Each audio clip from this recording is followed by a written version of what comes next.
The headlights cut through fog like knives through smoke. I crouched beside the abandoned Honda, its driver's door hanging open, interior light flickering weakly against the darkness. My partner, Rodriguez, swept his flashlight across the gravel, searching for anything, footprints, blood, signs of struggle. Detective Hayes, he called, pointing to the ground. A cell phone lay face up in the dirt, screen still glowing. The emergency call was still connected. I picked it up carefully, pressed it to my ear. Nothing but static and the distant whisper of wind through trees.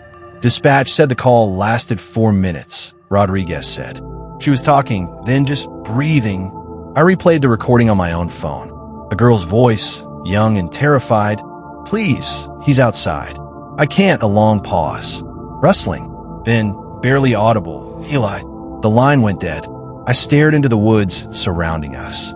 The trees stood like silent witnesses, holding secrets they'd never tell. Somewhere out there, a 16-year-old girl had vanished. And somewhere in this town, people knew more than they were saying. Who's Eli? I asked. Rodriguez checked his notes. Eli Carter, 52, lives about 3 miles from here. Volunteer, firefighter, church deacon. Everyone knows him. I looked back at the phone in the dirt, at the car with its engine still warm. Then let's find out why she said his name right before she disappeared. Ridgeview, Tennessee. Population 4,200. The kind of place where everyone waves from their porches and Friday night football games draw the whole town. I've been sent here from the State Bureau because the local department was too small to handle a missing persons case that was starting to look like something worse. The police station sat on Main Street, wedged between a hardware store and a diner called Rosie's.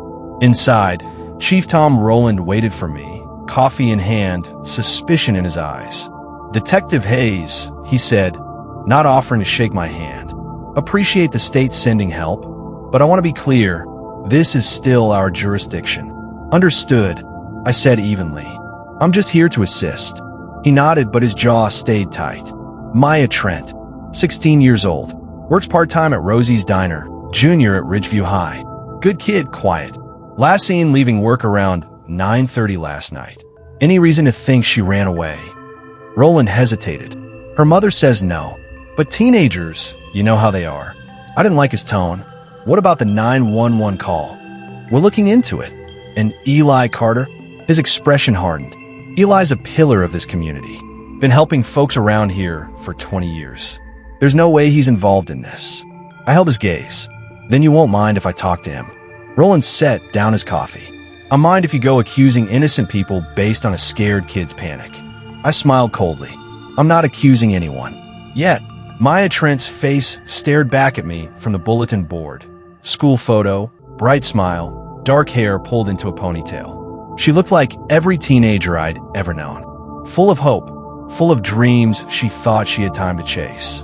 Her mother, Dana Trent, sat across from me in the station's cramped interview room. Her eyes were red, her hands shaking around a tissue she'd twisted into shreds. She called me that night, Dana said, voice breaking. Said her shift ended early, that she'd be home soon. I was folding laundry. I told her to drive safe. What time was that? 9:15. 20 minutes later, I got scared. She should have been home. I called her phone. It just rang and rang. I leaned forward. Mrs. Trent, had Maya mentioned anyone bothering her? Anyone making her uncomfortable? Dana's eyes filled with fresh tears. She told Officer Rowland. 2 weeks ago, she came to the station and said someone was following her. My blood went cold. What did Rowland do? He asked if it was an ex-boyfriend. Maya said no. He wrote something down, then told her to call if it happened again. Dana's voice turned bitter. She did call, and now she's gone. Did she say who was following her? Dana nodded. She didn't know his name then, but she described his truck, rust-colored older model. She saw outside the diner, outside our house, even outside school. I pulled out my phone, showed her a DMV photo. Is this the truck? Dana went pale. That's it. That's the one. The photo showed Eli Carter standing beside a rust-colored Chevy, smiling at the camera. Rosie's Diner smelled like coffee and grease, the kind of place where locals gathered for breakfast and gossip. The owner, a heavy-set woman named Rosie Kendall, wiped down the counter when I walked in, her expression guarded. "You're the detective?" she said. Not question. "Laura Hayes. I'm investigating Maya Trent's disappearance." Rosie's face softened slightly. "Sweet girl. Worked hard, never complained. Can't believe she's gone. When was the last time you saw her?" "Tuesday night. Her shift ended at 9. She seemed nervous." "Nervous how?" Rosie glanced toward the window, kept looking outside. I asked if something was wrong. She said she was fine, but I could tell she wasn't. "Did you see anyone watching her? Anyone unusual?" Rosie hesitated. "There was a man. Eli Carter. He'd been coming in more often the past few weeks, always sitting in Maya's section. Nothing wrong with that. Lots of regulars do. But what? He'd watch her. Not in a creepy way exactly. More like protective. Like he was keeping an eye on her." Rosie shook her head. I told myself I was imagining things. "Eli's a good man. Did Maya ever mention him?" "Once. She said he made her uncomfortable. Asked if she could work different shifts. I told her I couldn't afford to change the schedule." Rosie's voice cracked. "God, I should have listened." I placed my card on the counter. "If you remember anything else, call me." She nodded, tears sliding down her cheeks. Eli Carter lived on the outskirts of town, where roads turned to gravel and houses sat far apart. His property was neat. White fence, mowed lawn, American flag hanging from a porch. The rust-colored Chevy sat in the driveway, freshly washed. He answered the door with a polite smile, a man in his 50s with graying hair and steady eyes. "Can I help you?" I showed my badge. "Detective Laura Hayes. I'm investigating the disappearance of Maya Trent." His smile didn't waver. "Terrible thing. The whole town's praying for her. When was the last time you saw her?" "At the diner, I suppose. Tuesday evening. I stopped in for dinner." "You go there often?" "Few times a week. Good food, friendly service." "Did you talk to Maya?" "Just the usual. Order my meal. Thanked her when she brought it. That's all." I watched his face carefully. She mentioned feeling like someone was following her. "Know anything about that?" His expression shifted. Concern, maybe, or something darker hiding beneath. "That's awful. Poor kid. This town's usually so safe." "Your truck matches the description she gave." "Lots of trucks like mine around here, detective. I'd like to take a look at your property, if you don't mind." His smile returned, colder now. "I do mind, actually, unless you have a warrant." We stared at each other, the pleasant mask slipping just enough for me to see what lay underneath. Control. Calculation. A man who knew exactly what he was doing. "I'll be back," I said quietly. "I'll be here," he replied. Back at the station, I spread Maya's case file across the desk. It was thin, too thin for a girl who'd reported being stalked. One initial report, barely a page long, dated 2 weeks before her disappearance. Complainant states unknown individual has been observed near her place of employment and residence. Roland had written. No direct contact. No threats made. Advised to call if behavior escalates. I flipped through the rest of the file. Nothing. No follow-up, no investigation, no photos of the truck Maya described. Just that single, dismissive report. Rodriguez appeared in the doorway. Talked to Maya's teachers. Her guidance counselor, Mrs. Keene, said Maya came to her office 3 days before she vanished. Said someone knew where she worked, where she went to school. Mrs. Keene filed a concern form with the administration. Where's the form?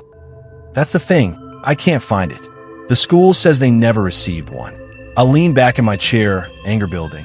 So Maya reported it to police, told her counselor, and everyone did nothing. Worse than nothing, Rodriguez said grimly. They made her think she was overreacting.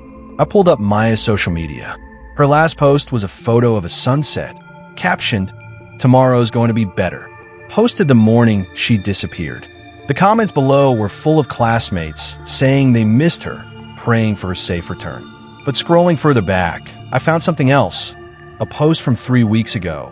Why don't adults listen when you tell them something's wrong? 43 people had liked it. Nobody had asked what she meant. The search began at dawn.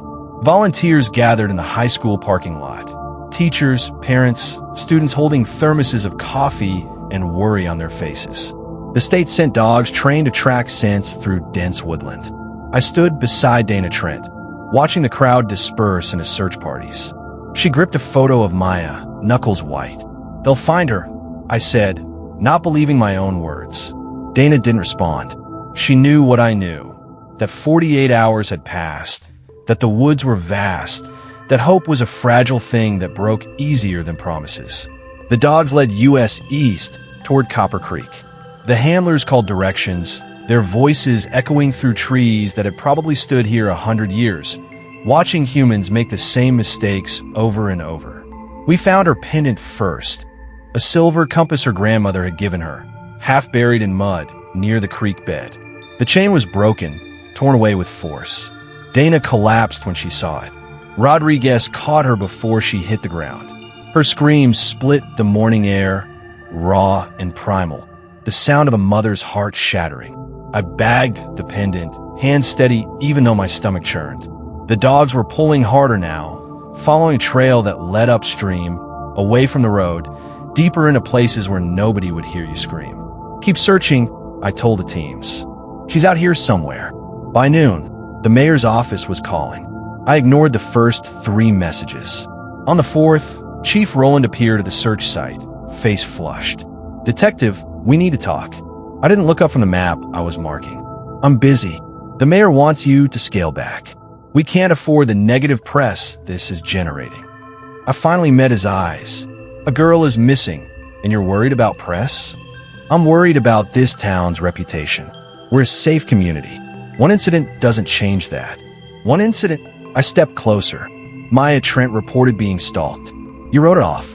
Her counselor filed a concern. "Someone buried it. Now she's gone, and you want me to pretend it's not connected?" Roland's jaw tightened. "You don't know that it is. Then let me investigate properly. Give me access to Eli Carter's property, his phone records, his..." "Eli Carter is not a suspect. Then he won't mind cooperating." We stood toe-to-toe, the morning sun beating down on us. Finally, Roland turned away. "You've got until Friday. After that, this becomes a cold case."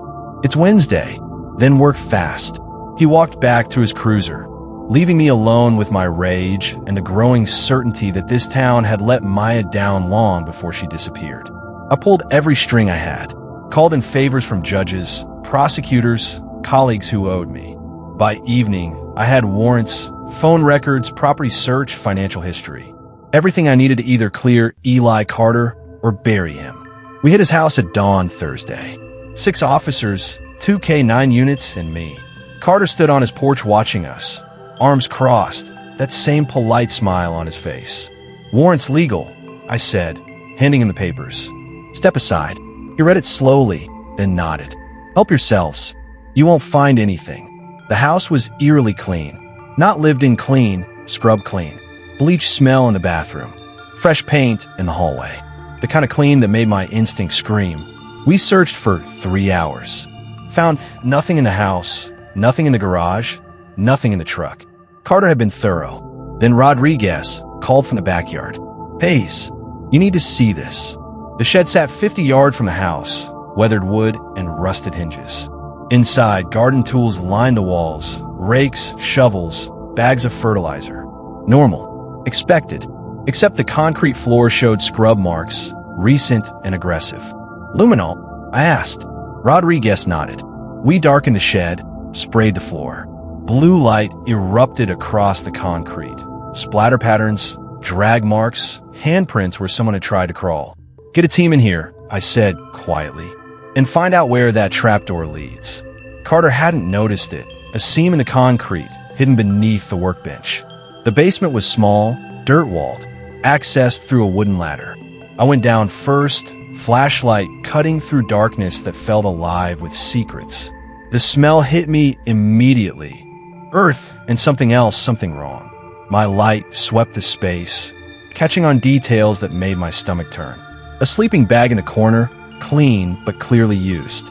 Plastic water bottles lined against the wall. A bucket in the far corner that I didn't want to examine. And photos, dozens of them, tacked to the wooden support beams. Maya Trent walking to work. Maya Trent getting into her car. Maya Trent laughing with friends outside school. Taken from a distance, zoomed in, grainy but unmistakable. "Jesus," Rodriguez breathed behind me. I photographed everything, hands shaking despite my training. This was planning. Obsession. The kind of methodical preparation that meant Carter had been watching her for months, maybe longer. She was here, I said. Maya was here. Where is she now? I didn't answer. The sleeping bag was empty. The water bottles were full. Whatever Carter had planned for this space, he'd been interrupted by Maya's 911 call, by our investigation, by time running out. We searched the property until dark. Brought in ground-penetrating radar, cadaver dogs, teams with shovels and grim expressions. The dogs hit on 3 spots: the woods behind the shed, the creek bed, and a freshly disturbed patch near the fence line. We found her as the sun set Thursday evening. She was buried shallow, wrapped in canvas tarp, hidden beneath leaves and branches in a depression 20 yards from the creek. The medical examiner would later say she'd been dead since Tuesday night, strangled, not stabbed, killed quickly in a way that suggested Carter lost control. I stood over the site as they carefully excavated her body, Maya's face pale and still in the fading light. She looked younger in death, fragile in a way that made my throat tight. Dana Trent arrived before I could stop her. She saw the tarp, saw the shape beneath, and her knees buckled. The sound she made, that broken animal wail, would haunt me for the rest of my career. I'm sorry. I told her, the words ashes in my mouth. I'm so sorry. She didn't respond. Just stared at her daughter, at the girl who'd done everything right, reported it, told adults, asked for help, and died anyway because nobody listened. Eli Carter was arrested without incident. He watched from his porch as we cuffed him. That polite smile finally gone, replaced with something cold and satisfied. Who finally believed her? He asked as Rodriguez read him his rights. I wanted to hit him. Instead, I leaned close. Everyone. Too late, but everyone. The town fractured overnight. Some people defended Carter, called it impossible, a mistake, said the state detective didn't understand their community. Others demanded answers, wanted to know why Maya's reports were ignored, why a guidance counselor's concern vanished, why a 16-year-old girl had to die before anyone took her seriously. The church held a vigil Friday night. I stood in the back, watching hundreds of candles flicker in the darkness, listening to Maya's classmates read poems and letters they'd written but never sent. A girl named Becca spoke through tears. Maya told me someone was following her. I said she was being paranoid. I told her small towns were safe. Her voice broke. I'm sorry, Maya. I should have believed you. Dana Trent stood at the front, silent and hollow-eyed, clutching Maya's compass pendant. When it was her turn to speak, she walked to the microphone and played a voicemail Maya had left the day before she disappeared. Hey, Mom, it's me. Just wanted to say I love you. I'm okay, I promise. See you tonight. The recording ended. Dana's hand shook as she lowered the phone. She wasn't okay, she whispered, and I didn't know how to save her. The investigation into Carter revealed layers of calculated predation. His phone records showed he'd driven past Maya's house 47 times in a month before her disappearance. He'd taken photos of her schedule, mapped her routes, learned her patterns with the precision of someone who'd done this before. And he had. Digging into his past, we found complaints from 3 other girls. All teenagers, all dismissed as misunderstandings. One from 5 years ago in a neighboring county. Another from 8 years back in Kentucky. The third from a decade ago in Arkansas. Each time, Carter had been questioned. Each time, he'd been released. Pillars of the community don't commit crimes. Volunteers at church don't stalk teenage girls. Good men don't bury bodies in the woods. Except they do. I sat in the prosecutor's office, reading through the old reports, feeling sick. Why didn't anyone connect these? The prosecutor, a tired woman named Andrea Mills, shook her head. Different jurisdictions, different times. No central database for this kind of thing. He moved around just enough to stay under the radar. 3 girls reported him, and nobody followed up. Not just 3, Andrea said quietly. She slid another file across the desk. I made some calls. Found 2 more in Missouri and 1 in Oklahoma. None of them pursued charges. They were scared or embarrassed or told they were overreacting. 7 girls. 7 chances to stop him. And nobody did. We're not letting him walk this time, Andrea said. I'll make sure of it. The trial began in spring. Carter's defense team argued reasonable doubt, claimed the evidence was circumstantial, that Maya's death could have been anyone, that the basement was for storage, and the photos innocent. The jury didn't buy it. The medical examiner testified about the ligature marks on Maya's neck, the dirt under her fingernails from trying to claw free, the terror she must have felt in those final moments. Dana Trent testified about the reports her daughter made, the fear in her eyes when she came home from work, the way she'd started sleeping with her bedroom light on. Rosie Kendall testified about watching Carter sit in the diner, staring at Maya with an intensity that made her skin crawl. And I testified about the basement, the photos, the burial site, about a girl who'd done everything society tells victims to do: speak up, report it, ask for help, and died because the system failed her. The defense tried to paint Carter as a lonely man misunderstood by a hysterical community. The jury deliberated 4 hours. Guilty on all counts. Carter showed no emotion when the verdict was read. Just sat there, hands folded, staring at the wall. The judge sentenced him to life without parole, and he was led away without a word. Dana Trent sobbed in the hallway, not from relief, but from grief that would never end. Chief Roland resigned the week after the trial. Couldn't face the town anymore, couldn't explain why he'd dismissed Maya's report, why he protected Carter's reputation over a frightened girl's safety. The guidance counselor, Mrs. Keene, admitted she'd thrown away the concern form, said she didn't want to cause trouble over what seemed like teenage drama. The mayor issued a formal apology, changed policies, promised better training. Empty words that couldn't bring Maya back. I stayed in Ridgeview another month, tying up loose ends, making sure the case was airtight. Every day, I drove past Rosie's diner, past the high school, past the street where Maya used to walk home.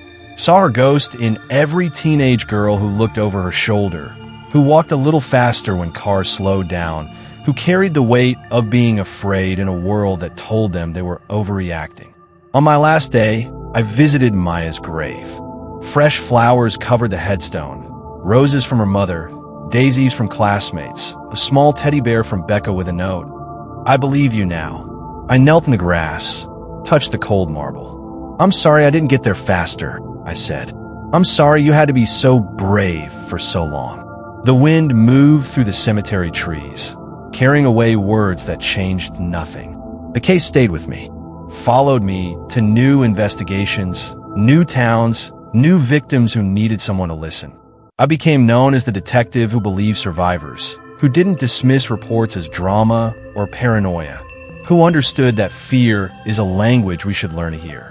But late at night, I still thought about Maya, about the 911 call, her voice breaking with terror, about the basement where she'd been held, the woods where she'd been found, about a system so broken that a girl could scream for help and die in silence.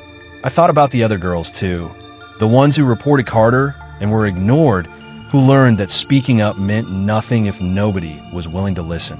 Some of them reached out after the trial, shared their stories, cried with relief that someone finally believed them. Others never came forward, lived with the knowledge that they'd escaped something terrible, haunted by the girl who hadn't. Rodriguez and I grabbed coffee sometimes, talked about cases past and present. He'd left Ridgeview too, couldn't stomach working in a place that valued reputation over truth.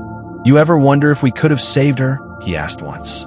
Every day, I admitted, but it wasn't our job to save her. It was the town's. They just didn't care enough to try. Dana Trent started a foundation in Maya's name, an organization that trained school counselors, police officers, and community leaders to recognize the signs of stalking, to take reports seriously, to act before tragedy struck. She spoke at high schools across the state, told Maya's story with a strength I couldn't comprehend, showed teenagers Maya's photo, read her last voicemail, explained how easily their voices could be ignored. If someone tells you they're scared, Dana would say, believe them. If someone asks for help, give it. Don't wait for proof. Don't wait for escalation. Just listen. I attended one of her presentations, sat in the back of a packed auditorium, watching students lean forward, their faces serious, their phones down. They heard what Maya's town hadn't. That fear is real, that danger is patient, that silence kills. After, A girl approached Dana. Maybe 15, eyes red from crying. "Someone's been following me," she whispered. I didn't know who to tell. Dana hugged her. "You just told me. Now, let's make sure someone does something about it." They walked out together, the girl's hand in Dana's, heading toward the security office where a competent adult would finally listen. I followed at a distance, making sure they got there safely, thinking about Maya and the cascade of change her death had forced. The town of Ridgeview changed too, though slowly. New policies mandated that all stalking reports be investigated, regardless of the suspect's standing in the community. Training programs taught officers to recognize obsessive behavior. The school hired a full-time safety coordinator, but some things didn't change. The diner still served coffee and eggs. Friday night football still drew crowds. People still waved from their porches, still believed their town was fundamentally good. They just couldn't pretend anymore that good places were immune to evil. I returned for the one-year anniversary of Maya's death. The town held another vigil, this time focused not on grief, but on action. Dana announced new initiatives, a hotline for stalking victims, partnerships with law enforcement, scholarships for students pursuing careers in criminal justice. Maya didn't die because she was weak, Dana said from the podium. She died because we were. She asked for help, and we looked away. That ends now. The crowd applauded. I noticed Chief Roland standing at the edge, older now, burdened by regrets that would follow him forever. Our eyes met. He nodded once, an acknowledgement of failure, then turned and walked away. Carter never spoke publicly about what he'd done. Sat in prison, silent and unremarkable, surrounded by men who knew what he was and made sure he felt it every day. But his arrest created ripples. The girls he'd terrorized before Maya started talking, to reporters, to advocates, to each other. Their stories formed a pattern, a map of a predator who'd moved freely for years because people like him always do. One of them, a woman named Claire, reached out to me. She'd been 17 when Carter followed her in Missouri, 27 when she saw his face on the news. "I never reported it," she said over the phone. "I thought I was imagining things. Thought I was being paranoid." Her voice shook. If I'd said something, would Maya still be alive? "No," I told her firmly. "You were a kid. It wasn't your responsibility to stop him.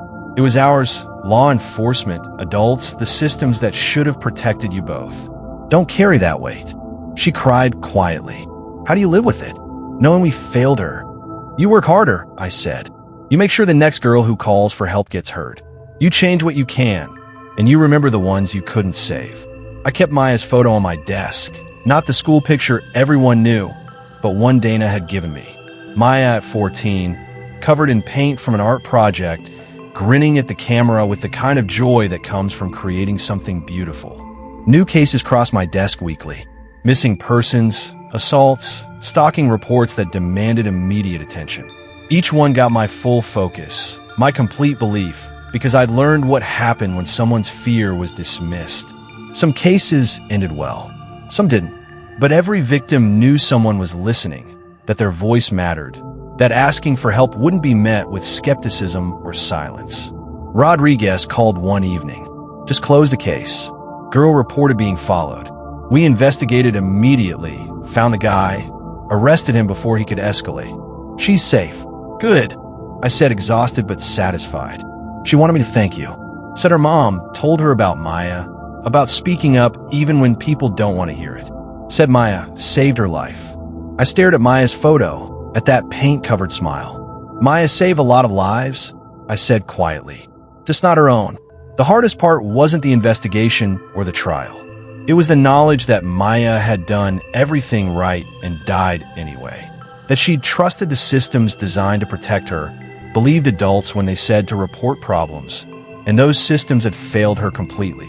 I thought about that every time someone asked why victims don't come forward, why they don't just tell someone, why they stay silent. Because Maya spoke up. Maya told police, told her counselor, told her mother. And she died in the woods, alone and terrified, while people who should have helped her decided she was being dramatic. The truth is uglier than most people want to admit. Sometimes the danger isn't that we don't hear victims. It's that we hear them and choose not to believe them. Dana Trent understood this, lived it every day. People say, "If only Maya had told someone," she said during one of our conversations. But she did tell someone. She told everyone. We just didn't think her fear mattered enough. 5 years after Maya's death, I received a letter. No return address, just my name and the State Bureau's location. Inside, a single page in neat handwriting. "Dear Detective Hayes, you don't know me, but you saved my life. I was being stalked by someone I worked with. I reported it to HR. They said I was being sensitive. I reported it to police. They said to call if it got worse. But I remembered Maya Trent's story. I called the foundation Dana Trent started. They connected me with an advocate who helped me get a protection order, find a new job, move to a new apartment. The guy who was stalking me got arrested last week for violating the order. I'm safe now because Maya's story taught me to keep asking for help until someone listened. Thank you for fighting for her. Thank you for teaching people like me that our fear is valid." A survivor. I folded the letter carefully, added it to a growing file of similar messages. Stories of people who'd been heard because Maya hadn't been, who'd been saved because her death forced change. It didn't make her loss easier. Nothing could, but it meant something. That her voice, silenced too soon, was still echoing through the lives of people she'd never meet. On the 10th anniversary of Maya's death, Ridgeview unveiled a memorial. A bench in the park where she used a sketch, a plaque with her photo, and a quote she'd written in her journal. "Speaking up isn't weakness. Silence is." Dana stood beside it, older now but still fierce, surrounded by hundreds of people whose lives had been touched by Maya's story. Students who'd learned to listen, officers who'd learned to investigate, counselors who'd learned to act. I stood at the back, watching the ceremony, thinking about the girl who'd called for help in the fog-dark woods. The call had lasted 4 minutes. She'd said his name, and then silence. But the silence didn't last. It couldn't, because Maya's death had sparked something that wouldn't be extinguished. A movement of people who refused to let another victim be dismissed, another report be ignored, another life be lost because fear was inconvenient. She would have been 26, Dana said, touching the plaque. Starting her career, maybe, traveling, creating art, living the life she worked so hard for. Her voice broke. Instead, she's here. A symbol, a warning, a catalyst for change she shouldn't have had to become. The crowd stood silent, heads bowed, honoring a girl who'd paid the ultimate price for a town's willful blindness. I retired from the Bureau eventually, took a position training new investigators, teaching them everything I'd learned from cases like Maya's. Showed them the crime scene photos, played the 911 recording, walked them through the investigation step by step. But more importantly, I taught them to listen, to believe, to act before tragedy struck instead of responding after. This girl did everything we tell victims to do, I'd say, pointing to Maya's photo. She spoke up. She reported it. She asked for help. And she died because the people who should have protected her decided her fear wasn't important enough. Young investigators would stare at her photo, faces serious, understanding the weight of their future responsibility. Don't let this happen on your watch, I'd finish. Don't be the person who dismissed a call for help. Don't be the reason someone's mother stands over a grave instead of watching them graduate. Some of them kept Maya's photo in their case files. A reminder, a promise. I visit Maya's grave once a year, always on the anniversary. Bring flowers, sit in the grass, talk to her like she can hear me. The foundation's still going strong, I tell her. Helped over 2,000 people last year. Your mom's amazing, traveling, speaking, changing laws. She made sure your voice keeps matching. The wind moves through the cemetery trees, familiar and constant. Carter's still in prison, will be for the rest of his life.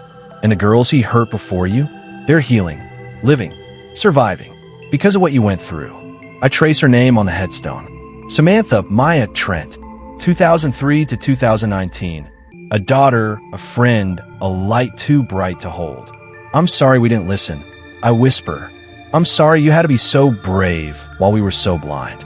But I promise you, your story changed everything. Every girl who gets heard now, every report that gets taken seriously, every victim who finds help instead of silence. That's you. That's your legacy. The sun sets over Ridgeview, painting the sky in shades of gold and red. I stand, brush grass from my jeans, take one last look at the grave. We're listening now, Maya, I say. Finally, we're listening. The call for help was never the tragedy. Our failure to answer it was. But in the years since Maya died, thousands of voices have been heard because hers was silenced. The town that turned away learned to turn toward. The systems that failed her learned to protect others. Maya Trent called for help, and though it came too late for her, it came. It's still coming. Maya's story didn't end in those woods. It lives on in every report taken seriously, every fear validated, every life saved, because someone finally listened. Her voice, silenced too soon, continues to echo through the changes she forced into existence. If this story moved you, if it made you think differently about the voices around you asking for help, then Maya's legacy has touched you too. Don't let her story fade into silence. Hit that subscribe button and join our community of viewers who believe these stories matter. Not for shock value, but because they teach us to be better, to listen harder, to act sooner. If Maya's courage moved you, if Dana's strength inspired you, leave a like. It tells us these stories need to be told. Share your thoughts in the comments. Have you ever felt unheard? Do you know someone who needed help but was dismissed? Your voice matters here. We read every comment. And please, share this video. Share it with parents, teachers, law enforcement, anyone who needs to understand what happens when we don't listen.